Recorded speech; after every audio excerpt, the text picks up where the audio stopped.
আর রামিসা হত্যার বিষয়ে সর্বোচ্চ সাজা নিশ্চিত করার জন্য যা যা করা দরকার আমরা সেটা আমাদের পক্ষ থেকে করব ইনশাআল্লাহ।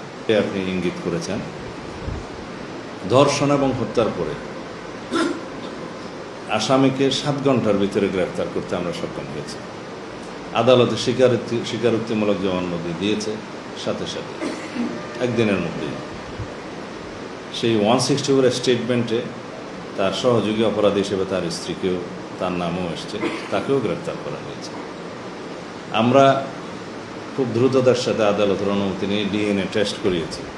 সেই টেস্ট 3 দিনের সময় লাগে, 3 দিনের মধ্যে সেটা সমাপ্ত হয়েছে। রিপোর্ট কালকে বিকেলে জমা হয়েছে। পোস্টমর্টম রিপোর্টটা আমরা হাতে পেয়েছি ইতিমধ্যেই।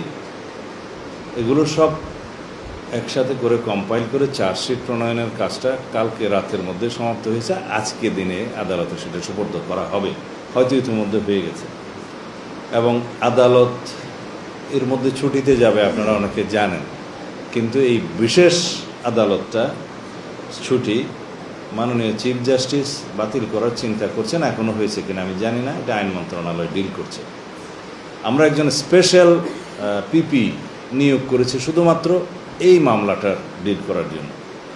সব কিছু বিবেচনায় আমরা আশা করছি যে আজকের মধ্যে তো চার্জশিট প্রদান করা হবেই, এবং খুব সম্ভবত 5 থেকে 7 দিনের ভিতরে এই বিচার কার্য সমাপ্ত হবে। এর চাইতে বেশি কিছু করার আমাদের পক্ষে এই মুহূর্তে আর বোধহয় সম্ভব না। আমরা আশা করি আদালতের বিষয় আমরা বিস্তারিত বলতে পারবো না, সেটা আমাদের ইখতিয়ার নাই। তবে আমরা নিশ্চিত যে মাননীয় আদালত এই প্রসিকিউশন টিমের বক্তব্য শুনে, চার্জশিট দেখে এবং এভিডেন্স 164 এগুলো দেখে সঠিক সিদ্ধান্ত নেবেন এবং সর্বোচ্চ শাস্তি নিশ্চিত করা হবে। আমরা যেহেতু আদালতের বিষয়টা প্রকাশ্যে বলতে পারি না যে তাকে এই সাজা দেয়া হবে, তবে আমরা এইটুকু বলি যে এই অপরাধীর সর্বোচ্চ সাজা নিশ্চিত করার জন্য যা যা করা দরকার আমরা সেটা আমাদের পক্ষ থেকে করব।